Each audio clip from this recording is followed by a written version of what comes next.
गुप्तकालीन प्रशासन राजत्व का देवी उत्पत्ति सिद्धांत लोकप्रिय था। राजपद वंशानुगत था, परंतु ज्येष्ठ अधिकार की अटल प्रथा का अभाव था। गुप्तकाल प्रशासन विकेंद्रीकरण व्यवस्था पर आधारित अथवा संघात्मक था। प्रमाण सामंतों प्रांत अधिकारियों को प्राप्त विशेष अधिकार।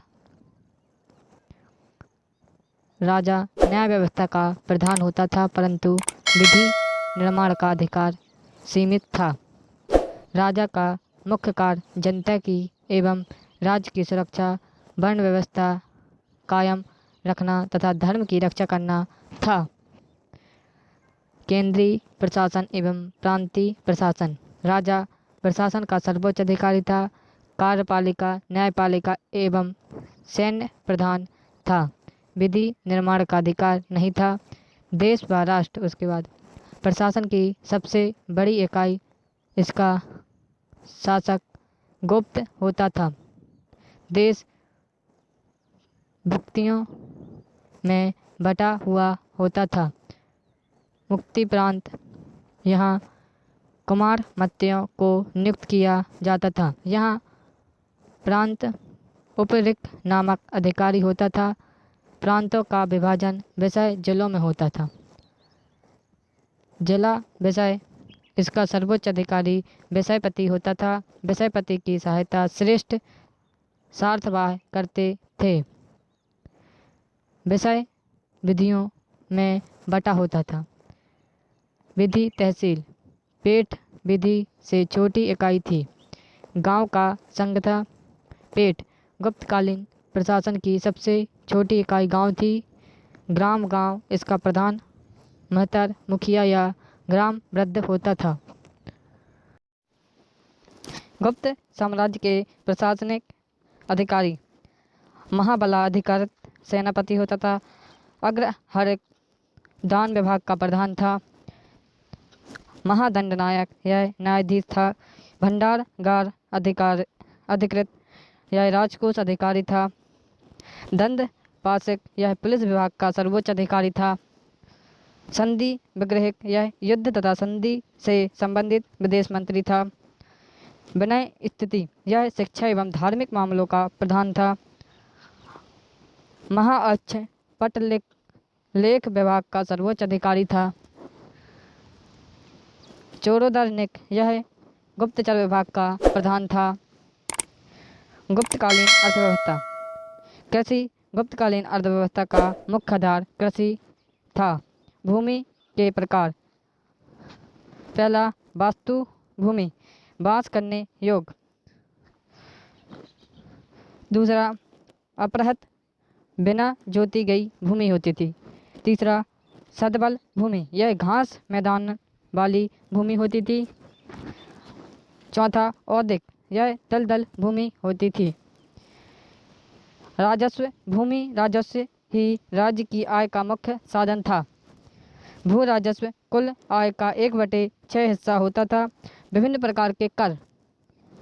पहला धन यह अनाज में राजा का हिस्सा होता था। दूसरा भट्ट कर यह पुलिस कर होता था। तीसरा चाट लुटेरे से बचने के लिए कर लगाया जाता था। चौथा प्रणय यह अनिवार्य कर था। पांचवा बिष्टी यह बेगार कर था। छठवां शुल्क यह सीमा कर या बिक्री कर पर लगाया जाता था। सातवां बलि यह एक धार्मिक कर था। आठवां ऊपरी कर यह उन रियायतों पर लगाया जाता था जो भूमि के स्वामी नहीं थे। भू राजस्व नगद तथा अनाज दोनों में वसूला जाता था। पहला हिरण्य सामुदायिक नगद भूमि भू राजस्व वसूलने वाले। दूसरा औदरागिक यह अनाज के रूप में भू राजस्व वसूलने वाले थे। गुप्तकालीन व्यापार रोमन व्यापार का पतन, दक्षिण पूर्व एशिया एवं चीन के साथ व्यापार में वृद्धि, आंतरिक व्यापार में कमी। गुप्तकालीन समाज की विशेषता। गुप्तकालीन समाज ब्राह्मणवादी था। विभिन्न पेशेवर समूहों का जाति में ढलना,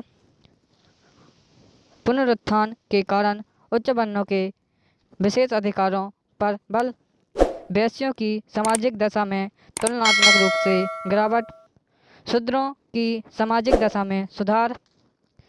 दास प्रथा, इस काल में दास प्रथा प्रचलित थी। इस काल में दासों को मुख्यतः घरेलू कार्यों में लगाया जाता था। कारण, जातियों के आत्मसतीकरण के कारण श्रमिकों की पूर्ति, शूद्रों को कृषि कार्यों में लगाया जाना एवं भूमि दानों द्वारा दास प्रथा को कमजोर कर देना।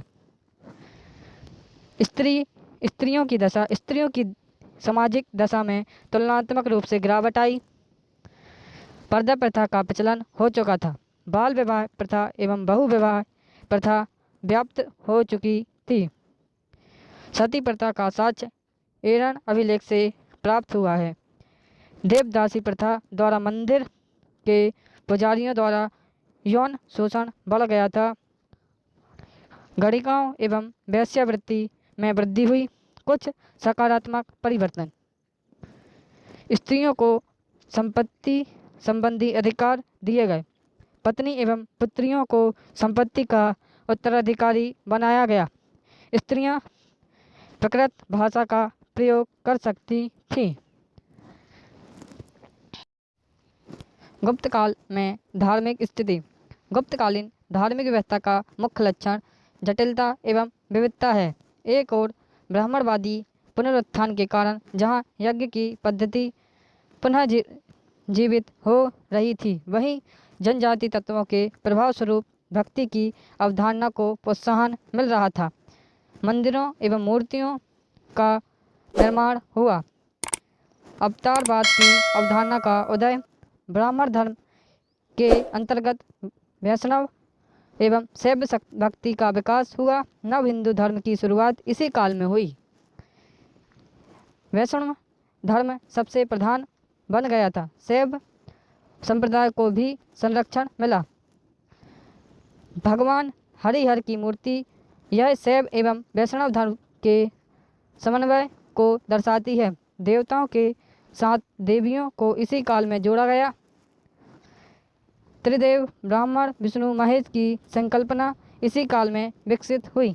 ब्राह्मणवाद के उत्थान के कारण धार्मिक कर्मकांडों में पुनः वृद्धि हुई।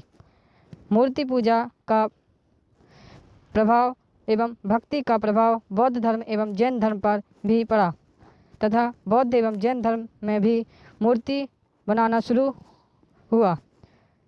मंदिरों का निर्माण, भक्ति, कर्मकांड, मूर्ति पूजा इस काल की प्रमुख विशेषता थी।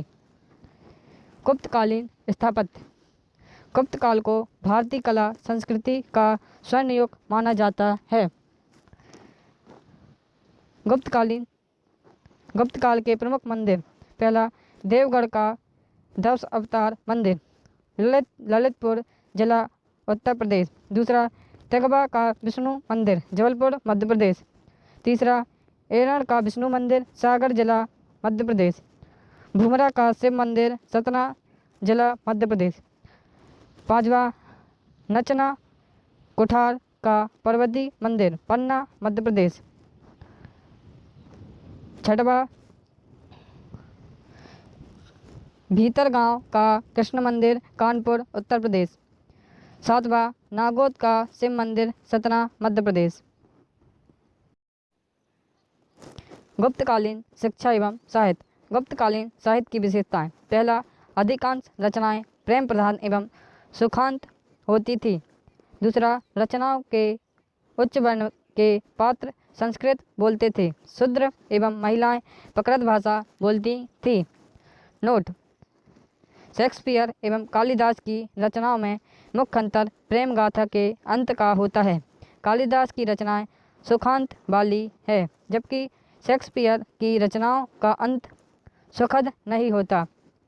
भारत एवं महाभारत एवं रामायण का अंतिम रूप में संकलन इसी काल में हुआ। गुप्तकालीन रचनाएं। पहला, मालविकाग्नि मित्रम, कालिदास अग्निमित्र एवं मालविका की प्राय कथा। दूसरा, अभिज्ञान शकुंतलम, यह कालिदास की रचना है। दुष्यंत एवं शकुंतला की प्रेम कथा। तीसरा विक्रमो वर्षीयम कालिदास सम्राट पूर्वा एवं अप्सरा उर्वशी की प्रेम कथा। चौथा मुद्रा राक्षसम विशाख दत्त चंद्रगुप्त मौर्यकालीन विश्लेषण व कथा। पांचवा देवी चंद्रगुप्तम विशाख दत्त चंद्रगुप्त द्वारा शक राज का पद एवं ध्रुव देवी रामगुप्त की पत्नी से विवाह। छठवा वृक्ष कटिकम शूद्र चारुदत्त एवं बसंत सेना की प्रेम गाथा। सातवां स्वापन वासदत्तम भास महाराज उदयन एवं वासदत्त की प्रेम कथा। अन्य रचनाएं कालिदास ऋतुसंहार मेघदूतम कुमार संभम मलविकाग्निमित्रम रघुवंशम अभिज्ञान शकुंतलम विक्रमो वर्षीयम दास कुमार चरित दंडिन काव्य दर्शन दंडिन अमरकोश अमरसिंह बृहत संहिता बारहमिहिर पंच सिद्धांतिका बारहमिहिर ब्रह्म सिद्धांत आर्यभट्ट सूर्य सिद्धांत आर्यभट्ट आर्यभट्टियम आर्यभट्ट पंचतंत्र विष्णु शर्मा कमसूत्र वत्स्ययन चरक संहिता चरक मृक्ष कटिकम शूद्रक